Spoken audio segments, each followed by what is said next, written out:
शक्ति नहीं तो एक सामर्थ है। No man can get free, otherwise delivered from the power of sin. कोई भी मनुष्य अपने आप इस पाप के शक्ति या सामर्थ से मुक्ति पा नहीं सकता। When we read the Genesis 4th chapter, उत्पत्ति की किताब 4 अध्याय 7th verse says, 7 वचन में लिखा है, God telling to Cain, और परमेश्वर ने कैन को कहा, sin lieth at the door. और द्वार पर देखो पाप खड़ा है, Sin lieth at the door. और द्वार में पाप खड़ा है, Because Cain killed his own brother. कारण कि कैन ने अपने ही भाई की हत्या कर दी। When own brother killed his brother Abel, और जब कैन अपने ही भाई हाबिल को मारता है, that time the sin lieth at the door of the man. उस समय में मनुष्य के द्वार पर पाप देखो खड़ा है। Nowadays we are seeing the man killing the own man only. आज हम देखते हैं कि मनुष्य दूसरे मनुष्य की हत्या करता है। Brother killing his own brother. भाई अपने ही भाई को मारता है। One family member killing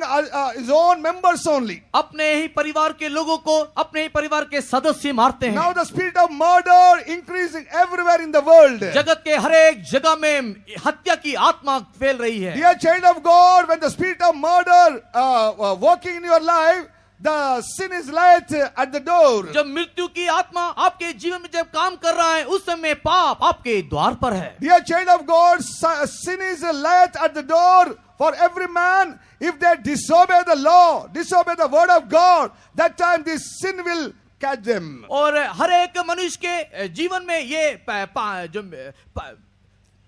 पाप जो द्वार पर खड़ा हुआ है, और जिस समय वो आज्ञा को उल्लंघन करता है, पाप उसके जीवन में प्रवेश करता है। That's why, dear children of God, you have to obey the word of God as it is, according the commandment of God. परमेश्वर के व्यवस्था के अनुसार परमेश्वर का वचन जैसा है वैसा ही हमें उसे मानना है। Because of the one man the sin entered into this world. एक मनुष्य के कारण पाप इस जगत में प्रवेश किया। That's why, dear children of God, that sin ruleth upon every man. और इसी कारण से सारे मानव जाति के ऊपर ये पाप राज्य करता है। Tonight also, if any man disobeying the word of God, the sin lieth at the door of man. आज भी यदि कोई मनुष्य परमेश्वर के वचन को इनकार करता है तो देखो उसके द्वार पर पाप खड़ा है। That's why there is a power of sin working against the man of every person in this world. इसी कारण से इस जगत के हर एक मनुष्य के विरोध में पाप काम कर रहा है। That's why tonight you have to examine yourself.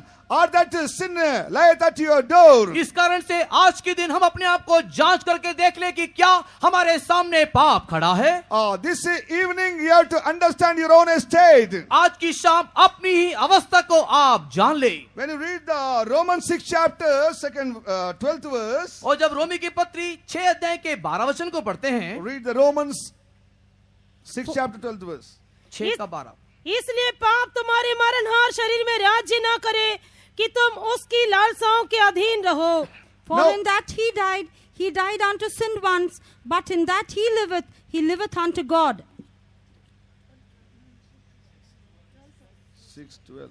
Let not sin therefore reign in your mortal body, that ye should obey it Let in the sin lust may not thereof. reign in your mortal body. पाप तुम्हारे मरणहार शरीर में राज्य ना करे। Dear child of God, according to this verse, we can see that the sin reigneth in man's life. इस वचन के आधार पर परमेश्वर के प्रिय लोगों, हम इस बात को समझ सकते हैं कि पाप हमारे शरीर में राज्य करता You है। want to come out from the sinful life, but the sin reigneth in your mortal body. आप आपके पाप के शरीर से या पाप के जीवन से बाहर तो निकलना चाहते हैं, लेकिन आपके मरणहार देह पर ये पाप राज्य करता है। Because you are giving the room for the sin, that's why it is reigning in your mortal body. आपने अपने जीवन में पाप के लिए जगह दिया, यही कारण है कि आपके अंदर या आपके मरणहार शरीर में ये पाप राज्य कर रहा When you है। read the Romans same 6th chapter 14th verse, जब हम लोग रोमी के पत्री 6 अध्याय वचन 14 को पढ़ते हैं, और तुम पाप पर की प्रभुता न होगी,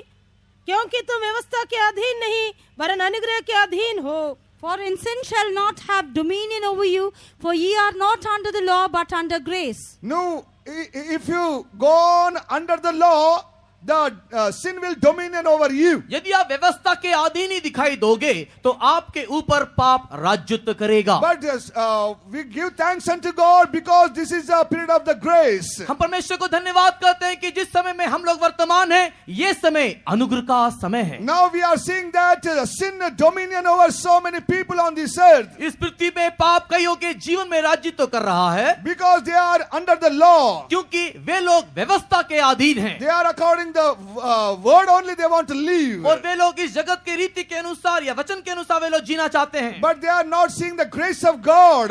वे लोगों ने परमेश्वर के अनुग्रह को नहीं देखा। The law is law bounding so many people. कई लोगों के जीवन में व्यवस्था ने उन्हें बांध रखा है। That's why the sin is dominating over the people. इसी कारण से मनुष्य के जीवन में पाप राज्य कर रहा है। When you read the John 8 chapter, जब हम लोग यूहन्ना रचित सुसमाचार 8 अध्याय को पढ़ते हैं, 34th verse. उसका 34वां आयत, यीशु ने उनको उत्तर दिया, मैं तुमसे सच सच कहता हूँ कि जो कोई पाप करता है वह पाप का दास है। Jesus answered them, Verily, verily, I say unto you, whosoever committeth sin is the servant of sin. Whosoever committed sin, they are servant to sin. जो कोई पाप करता है वो पाप का दास है। Dear child of God, if you are going on doing the sin in your life, you are the servant of sin. ये परमेश्वर के प्रिय लोगों, यदि आपके जीवन में आप लगातार पाप करते जा रहे हो तो आप पाप के दास हो। So many children of God, they are not understanding what is the sin. कई परमेश्वर के लोग इस बात को नहीं जान पाते कि पाप क्या है। Disobedience is a sin in the sight of God. परमेश्वर के दृष्टि में आज्ञा उल्लंघन पाप है। If you disobey the commandments of God, that is a sin in the sight of God. परमेश्वर की व्यवस्था को नहीं मानना भी परमेश्वर के दृष्टि में पाप है। If you won't pray also, that is a sin in the sight of God. यदि आप प्रार्थना नहीं करते तो वो भी परमेश्वर के दृष्टि में पाप है। Like that, Bible says so many sins which man without knowledge going on doing in his life. इस प्रकार धर्मशास्त्र में पाप के विषय में अनेक प्रकार की बातें बताई गई। मनुष्य उन बातों को ना जानते हुए उस पाप के अधीन है। Dear child of God, if you commit the sin, you are the servant of sin. परमेश्वर के प्रिय लोगों, यदि आप पाप करते हो आप पाप के दास हो। So many children of God not understanding how they are doing their own sin. और कई मनुष्य ये नहीं जानते कि वे लोग किस प्रकार अपने अंदर पाप कर रहे हैं। Psalms 51 chapter 50 verse says, by the birth from the mother womb only we are sinners. भजन संगीता 51 के 5 में लिखा हुआ है, वे लोग माँ के गर्भ में ही पापी हैं। Dear child of God, whosoever conceived by the mother, who came out from the mother womb, all the sinners, the word of God says. जो भी कोई माँ के गर्भ में गर्भ धारण किया, यो जो कोई माँ से जन्मा, वो सब कोई पापी ही है। Anyhow, we all came from the mother womb only. हम सब माँ के गर्भ से ही जन्मे। We came in this world, we conceived by the mother only. हम इस जगत में माँ के द्वारा ही आए हैं। According that word, we are the sinner in the sight of God. इस वचन के आधार पर इस परमेश्वर के सामने हम सब पापी हैं। Secondly, by our deeds, we are doing so many sins in our life. दूसरा, हमारे कर्मों के द्वारा हम जो करते हैं हम पापी हैं। Dear child of God, if we do any type of the sin, we are the sinner in the sight of God. जब हम कोई भी पाप के कामों को करते हैं तो परमेश्वर के दृष्टि में हम पापी हैं। When we see in the world, जब हम जगत को देखते हैं, when any man murder any person, जब एक व्यक्ति दूसरे मनुष्य को हत्या करता है, anyone doing the adultery against anybody, यदि किसी के विरुद्ध में यदि कोई व्यभिचार करता है, if anyone going on rob or steal the banks, यदि वो कोई बैंक को या किसी व्यक्ति को यदि कोई लूटता है, anyone doing any type of the sin, immediately the police will caught him and take them to the police station, otherwise court. किसी प्रकार के गैर कानूनी काम करने के वक्त में पुलिस उसे पकड़ती है, अदालत में उसे पेश करती है। After that, the court will put a punishment them and put into the jail. और उसके बाद अदालत उसे उसके गुनाह को साबित करके उसे जेल में डाल देता है। Dear child of God, the government only, our government only putting the punishment whosoever committed the sin. हमारा सरकार भी इस प्रकार एक दंड देता है कि जो कोई पाप करता है, How the heavenly government will leave you if you go on continually do sin against your God. यदि आप परमेश्वर के विरुद्ध में पाप करते रहें तो हमारा स्वर्गीय पिता परमेश्वर कैसे आपको क्षमा करेगा? That's why, dear child of God, there is a punishment for every sin in this world. इस जगत में होने वाले हर एक पापों के लिए एक दंड है। When you read the Numbers Numbers 32nd chapter 23rd verse. जब हम लोग गिनती की किताब 32 अध्याय 23 वचन को पढ़ते हैं Numbers 32 23rd verse. और 32 अध्याय 23 वचन, और यदि तुम ऐसा ना करो तो यहोवा के विरुद्ध पापी ठहरोगे और जान रखो कि तुमको तुम्हारा पाप लगेगा. But if you will not do so, behold, ye have sinned against the Lord, and be sure your sin will find you out. Your sin will find you out. तुम्हारा पाप तुम्हें लगेगा. Dear child of God, you may do any secret sins in your life. हो सकता है कि परमेश्वर के प्रिय लोगों, आपने अपने जीवन में किसी प्रकार का गुप्त पाप किया हो. Otherwise, deliberately you may do any sins openly. शायद जानबूझ करके प्रकट रूप में आपने कोई पाप किया हो. Whatever sin you may do in this world, that will find you one day. जो भी कोई पाप आपने किया, एक दिन वो पाप आपको जरूर लगेगा. Your sin will be find out one day, and it will bring before the Lord into the judgment. और आपका पाप आपके ऊपर लगेगा, प्रभु के न्यायासन के सामने आपको पहुंचा देगा. That's why, dear children of God, sin have the power, ruling and dominion over the man. इसी कारण से पाप मनुष्य के ऊपर राज्य करने का, अधिकार रखने का सामर्थ रखता है. How can you deliver from your power of sin? आपके इस पाप के इस शक्ति से या सामर्थ से आपको कैसे मुक्ति मिले? There is only power of the Lord Jesus Christ. That is the blood of Jesus Christ. केवल एक सामर्थ है, वो ये यीशु मसीह का लहू और वो ये यीशु मसीह का सामर्थ. That is the blood of the Son of God. और वही है परमेश्वर के पुत्र का लहू. There is a power, mighty power in the blood of Jesus Christ. यीशु मसीह के लहू में एक बहुत बड़ी शक्ति, सामर्थ है. You may be a wretched sinner under the sun. इस पृथ्वी में आप एक बहुत भयंकर पापी होंगे. You may be rejected by all the people. सारे मनुष्य के द्वारा आप रद्द किए गए होंगे. No one understand your sins. आपके पाप को कोई भी नहीं समझ सकता. You may feel that no one loves me. आप इस प्रकार सोचते होंगे कि कोई भी मुझे प्रेम नहीं करता. Who can deliver me this power from the power of the sin? कौन मुझे पाप के इस शक्ति से छुड़ाएगा? There is a Son of God who came in this world to deliver from your sinful life. एक परमेश्वर का पुत्र है, आपके इस पाप में जीवन से छुटकारा देने के लिए वो इस जगत में आया. That blood of Jesus Christ is the power, having the power to deliver from all your sinful life. उस प्रभु यीशु मसीह के लहू में इतना सामर्थ है कि आपके सारे पापों से आपको मुक्ति दे दे. Once upon a time, we are also wretched sinner in this world. एक समय था हम भी इस जगत में बहुत ही भयंकर पापी थे. We are suffered with the sin and sickness. हम लोग भी पाप में और बीमारी के गुलामी में थे. Who are wearing this white dress, who are sitting before you. Once upon a time, we are the sinners.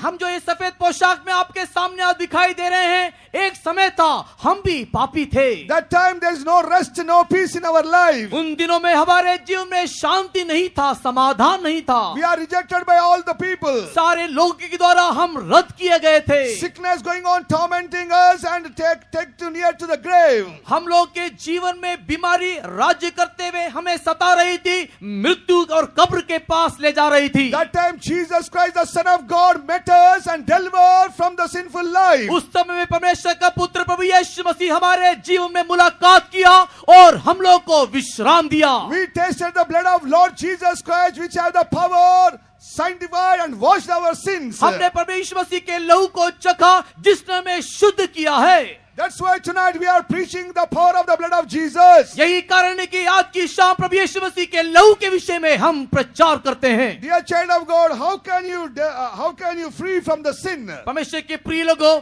आपको आपके पाप से कैसे मुक्ति मिले? When you believe the word of God, जब परमेश्वर के वचन को विश्वास करते the हो, word of God have the power to deliver you from your sinful life. परमेश्वर के वचन में इतना सामर्थ्य है कि आपके पाप में जीवन से आपको मुक्ति दे. Every word of God having the life to deliver you from the power of the death, power of the sin. हर एक परमेश्वर के वचन में एक जीवन है और उसमें एक ऐसा जीवन है जो आपके पाप से आपको छुटकारा दिला सके. When you read the Matthew 9 chapter 6th verse, जब हम मत्ती सुसमाचार 9 अध्याय के 6 वचन को पढ़ते हैं Mark 2nd chapter 10th verse, और मार्क जी सुसमाचार 2 अध्याय का 10 वचन, read one verse.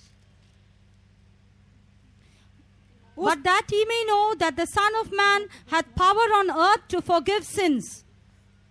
Now Son of Man had power to forgive sins. अब इस बात को जानो कि मनुष्य के पुत्र को पृथ्वी पर पाप क्षमा करने का अधिकार है। Dear child of God, on this earth there is no one having the power to forgive your sins. परमेश्वर के प्रिय लोगों, इस जगत में किसी के पास भी ऐसा अधिकार नहीं कि वो आपके पापों को क्षमा कर दे। When you sin, your own husband unable to forgive you. जब आप लोग अपने पति के विरुद्ध में पाप करते हो, वो पति आपको क्षमा नहीं कर पाता। When the wife's doing any sin and husband doing any sin, they are unable to forgive each other. जब पति या पत्नी एक दूसरे के विरुद्ध में कोई पाप करते हैं, तो उन लोग आपस में या परस्पर क्षमा नहीं कर पाते। They are able to forgive their own children. वे लोग अपने ही संतान को, अपने बच्चों को क्षमा नहीं कर पाते। Now even when you sin against the government, against the rules of the government also unable to forgive you. जब आप लोग सरकार के विरुद्ध में कोई गलत काम करते हो या गैर कानूनी काम करते हो, तो सरकार भी आपको क्षमा नहीं करता। Dear child of God, there is no power in the man's life to forgive others. परमेश्वर के प्रिय लोगों, मनुष्य के जीवन में ऐसा कोई सामर्थ्य नहीं कि वो दूसरे के पापों को क्षमा कर दे। Some people says that I will forgive you. कुछ लोग कहते तो हैं कि मैं तुझे क्षमा कर दूंगा, I will forgive them. मैं उनको क्षमा कर दूंगा, But same time they won't forgive from depth of their hearts. किंतु वो अपने दिल के गहराई से क्षमा कर नहीं पाते। When the time comes, they will quarrel and tell that I never forget your sin. I never forget which you spoken that day. जब समय आएगा तो आपको इस प्रकार बोलेंगे, उस दिन में तूने मेरे विरुद्ध में जो किया था, वो सारी बातों को मैंने अभी तक नहीं भूला, मुझे अभी भी याद है। But they are telling that I forgiven you. किंतु उन्होंने कहा तो था कि मैंने तेरे पाप को क्षमा कर दिया। They are forgive outwardly with their words, but inside their hearts they never forgive others. बाहरी शब्दों में उसने आपके पापों को क्षमा तो कर दिया, लेकिन दिल के गहराई में उसने क्षमा नहीं किया। Because they have no power to forgive any other person. क्योंकि उनके पास दूसरों को क्षमा करने का शक्ति नहीं है। But real sons of God, real children of God will forgive others if they have the Spirit of God. ये किंतु परमेश्वर का एक सच्चा भक्त या परमेश्वर का सही बच्चे को यदि उसने परमेश्वर का सामर्थ को चखा है, दूसरों को क्षमा करने का सामर्थ पाता है। But on this earth, no one having the power to forgive other sins. लेकिन किसी संसार में किसी भी व्यक्ति को दूसरों को पाप को क्षमा करने का सामर्थ नहीं। But Son of God, the Son of Man, having the power to forgive all your sins. लेकिन परमेश्वर के पुत्र को आपके सारे पापों को क्षमा करने का अधिकार है। You may be a wretched sinner, no one will love you. आप एक बहुत ही भयंकर पापी होंगे, कोई भी आपको प्यार नहीं करता You होगा। know, the Bible explains very clearly, Jesus forgiven even the adultery woman. और हम देखते हैं कि धर्मशास्त्र में यीशु मसीह ने एक व्यभिचारी स्त्री को भी क्षमा किया। Lord forgiven the publican Zacchaeus. और एक चुंगी लेने वाले जक्कई को भी यीशु मसीह ने क्षमा किया। Lord Jesus Christ forgiven the wretched sinner who was suffering the sickness 38 long years. 38 लंबे अरसे से या साल से एक व्यक्ति जो अपने पाप के बंधन के कारण बीमार था, यीशु ने उसे भी क्षमा किया। Dear child of God, when you are a sinner, no one loves you, all will hate you only. परमेश्वर के प्रिय लोगों, जब आप पाप करते हो तो कोई आपको प्रेम नहीं करता, हर एक व्यक्ति आपको नफरत करता है, घृणा करता है। But Lord Jesus Christ loves you today. Tonight I am telling that Lord Jesus Christ loves you.